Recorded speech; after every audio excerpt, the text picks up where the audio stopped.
The face in the mirror room नामक स्रोत के इस गहरे विश्लेषण में स्वागत है। आज हमारा जो मेन फोकस है वो ये समझना है कि सबसे बड़ा डर भूत प्रेतों का नहीं होता। हाँ, बिल्कुल नहीं होता। बल्कि दिमागी उलझनों और छोटी छोटी अजीब बातों का होता है। सोचिए, एक दोस्त जो बिल्कुल नॉर्मल दिख रहा है, जिसके साथ लोग एक ही छत के नीचे रह रहे हैं, अचानक पता चले कि वो दरअसल कोई और ही है। अरे बाप रे, ये सुन के ही रोंगटे खड़े हो जाते हैं, क्योंकि साइकोलॉजिकल टेंशन का सबसे बढ़िया हिस्सा यही होता है कि डर अचानक से नहीं आता, वो धीरे धीरे दिमाग में अपनी जगह बनाता है। सही कहा आपने। इस कहानी के मुख्य किरदारों यानी आरव, आयुष और रोहन के साथ बिल्कुल यही होता है। जब रोहन 15 मार्च को गोवा जाता है और 17 को वापस आता है। हाँ, और शुरू में तो सबको बिल्कुल नॉर्मल लगता है ना। एग्जैक्टली।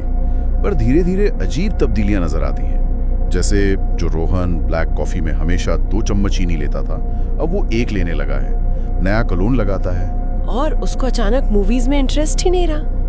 पर मतलब सबसे डराने वाली बात तो वो थी जब लेफ्ट हैंडेड रोहन अचानक राइट हैंड से खाना खाने लगता है। ओह, और उसकी हंसी की आवाज वो पूरी तरह बदल चुकी थी।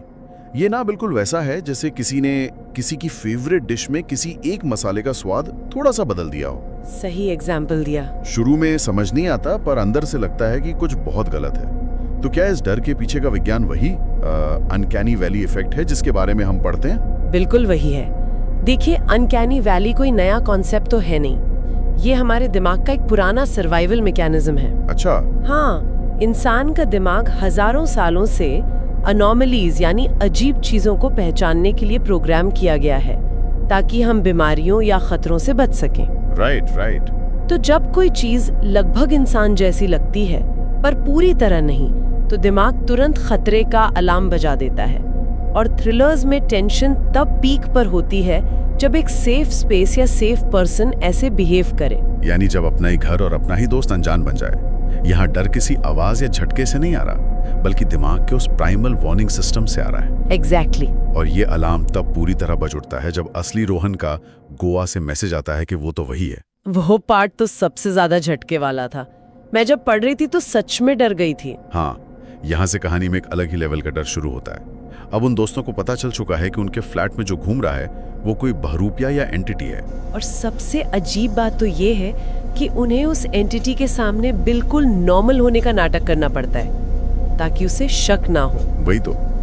एक पॉइंट पर तो एंटिटी आरव के बिल्कुल पास आकर घूरती है और पूछती है कि तुम अजीब क्यों बिहेव कर रहे हो। बाप रे। लेकिन एक बात यहाँ समझ नहीं आई मुझे। क्या? ऐसी सिचुएशन में वहां रुकना तो बेवकूफी है ना। एनालॉजी दें तो ये किसी खतरनाक जानवर के सामने जिंदा लाश बनने जैसा है। एक गलत हरकत और खेल खत्म। तो वो भाग क्यों नहीं गए? क्योंकि भागना शायद तुरंत मौत को दावत देना होता। इसे साइकोलॉजी में सर्वाइवल प्रिटेंडिंग कहते हैं। अच्छा, सर्वाइवल प्रिटेंडिंग। हाँ, जब सामने वाला खतरा अंजाम और ताकतवर हो तो दिमाग फाइट या फ्लाइट मोड के बजाय फ्रीज मोड चुनता है। तो मतलब अगर वो भागते तो उस एंटिटी को तुरंत शक हो जाता कि उन्हें सच्चाई पता चल गई है। सही पकड़ा। नॉर्मल दिखने का नाटक करना ही बचने का एकमात्र रास्ता था। ये मजबूरी डर को बाहरी खतरे से बदलकर एक अंदरूनी घुटन बना देती है। ये बिल्कुल समझ में आता है। फिर आखिर में जब पुलिस और असली रोहन फ्लैट पर आते हैं, तब एंटिटी अपना असली बदलता हुआ रूप दिखाकर गायब हो जाती है। हाँ, पर जाने से पहले वो बताती है कि उसने रोहन की आइडेंटिटी चुराई कैसे। ये हिस्सा मुझे बहुत खतरनाक लगा। हाँ, उसे सिर्फ 3 चीजें चाहिए थी: सोशल मीडिया से एक फोटो, फ्लैट में रिकॉर्ड हुई आवाज और डीएनए, जो रोहन की एक पुरानी टी-शर्ट से मिला जिसे उसने डोनेट करने को कहा था। बिल्कुल। तो मतलब हैरानी होती है सोचकर कि आज के दौर में फोटो और आवाज मिलना कितना आसान हो गया है। क्या ये पहचान चोरी करने का तरीका हमारी आधुनिक डिजिटल प्राइवेसी पर एक सुपरनैचुरल ताना है? बिना किसी शक के। देखिए, सुपरनैचुरल हॉरर हमेशा हमारे रियल वर्ल्ड फियर्स का आईना होता है। सही बात है। इस एंटिटी ने कोई जादू नहीं किया, उसने उन्हीं चीजों का इस्तेमाल किया जो लोग रोज डिजिटल दुनिया में और अपने आसपास बिना सोचे छोड़ देते हैं। जैसे वॉइस नोट्स और सोशल मीडिया फोटोज। हाँ, या यहाँ तक कि पुराने कपड़े भी।